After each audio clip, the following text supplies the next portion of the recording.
मध्य प्रदेश के छतरपुर में स्थित बागेश्वर धाम इन दिनों सुर्खियों में छाया हुआ है। बागेश्वर धाम के पीठाधीश्वर धीरेन्द्र कृष्ण शास्त्री की चर्चा चारों तरफ है।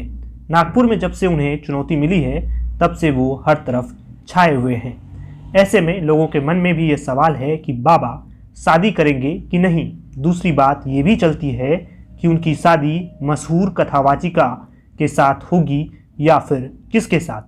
इन तमाम बातों का जवाब उन्होंने अलग अलग मीडिया को इंटरव्यू में दिया है। धीरेन्द्र शास्त्री की उम्र अभी महज 27 साल की है, इसलिए सबसे पहला सवाल यह रहता है कि बागेश्वर महाराज शादी करेंगे कि नहीं, क्योंकि ज़्यादातर संत शादी नहीं करते हैं।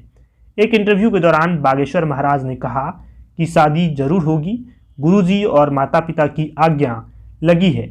वहीं जब उनसे पूछा गया कि आपकी शादी कब होगी, इस पर बागेश्वर महाराज ने कहा कि माता पिता देखेंगे। बागेश्वर महाराज ने यह साफ कर दिया है कि लव मैरिज नहीं होगी। कई बार यह अफवाह फैली है कि उनकी शादी मशहूर कथावाचिका जया किशोरी के साथ होगी। 13 जुलाई 1995 को राजस्थान के सुजानगढ़ में जन्मी जया किशोरी मशहूर कथावाचक और मोटिवेशनल स्पीकर मानी जाती हैं।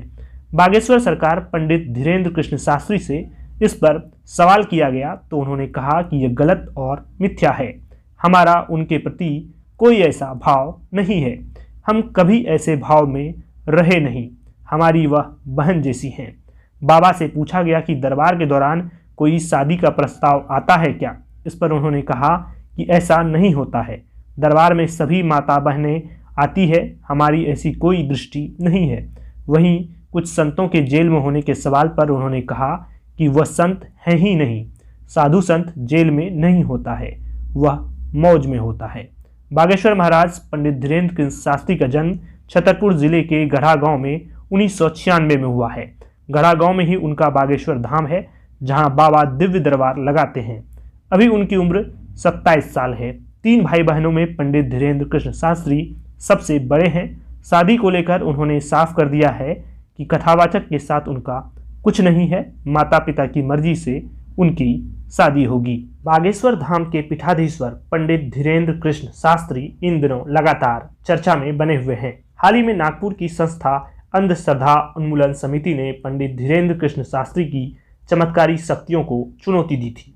इस संस्था ने बागेश्वर महाराज से कहा कि वे अपनी शक्तियों को सार्वजनिक रूप से प्रमाणित करें, नहीं तो उनके खिलाफ कानूनी कार्रवाई की जाएगी। इसके बाद से पंडित धीरेन्द्र कृष्ण शास्त्री लगातार खबरों में बने हुए हैं। सोशल मीडिया पर बागेश्वर सरकार के विरोध और समर्थन में लोग अपनी बातें रख रहे हैं।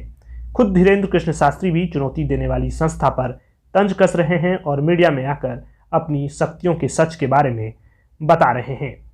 अगर आपने हमारे चैनल को अभी तक सब्सक्राइब नहीं किया है तो कृपया हमारे चैनल को सब्सक्राइब कीजिए और बेल आइकन को प्रेस कर दीजिए। आपका बहुत बहुत धन्यवाद।